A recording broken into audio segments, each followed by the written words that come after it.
Hello மக்களே, இன்னைக்கு ஒரு சுவையான மீன் குழம்பு தான் இன்னைக்கு நம்ம பண்ண போகிறோம். அதுக்கு ஒரு பேனில் வெந்தயம், கடுகு, நல்ல மிளகு, கறிவேப்பிலை போட்டு எடுத்துக்கோங்க. அது கூடவே கொஞ்சோண்டு சிறிய உள்ளி, அதுக்கப்புறம் 2 பூண்டை எடுத்துக்கோங்க. அதை நல்லா ஃப்ரை பண்ணிக்கோங்க. அது கூடவே ஒரு பாதி தேங்காய் துருவி போட்டுக்கோங்க. அப்புறமா அது கூட மல்லித்தூள், மிளகாத்தூள், மஞ்சத்தூள் போட்டுக்கோங்க. அதுக்கப்புறம் ஒரு பவுலில் கொஞ்சோண்டு புளி போட்டு நல்லா கரைச்சி எடுத்துக்கோங்க.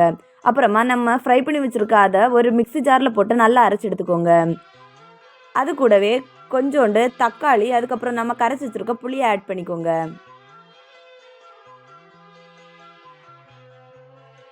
அதை ஒரு ஸ்பூன் வச்சு நல்லா கிளறி விட்டுக்கலாம். அதுக்கப்புறமா நம்ம தேவைக்கிறப்ப உப்பு ஆட் பண்ணிக்கலாம். அப்புறம் நம்ம கழுவி வச்சுருக்க மீன் அது கூட ஆட் பண்ணி 10 நிமிஷம் மூடி வச்சிடலாம். இன்னொரு பேனில் கொஞ்சோண்டு எண்ணெய் ஊற்றி அது கூட கடுகு, ஆனியன், கறி லீஃப் போட்டு அதை அந்த மீனோட சேர்த்து ஊற்றிக்கலாம்.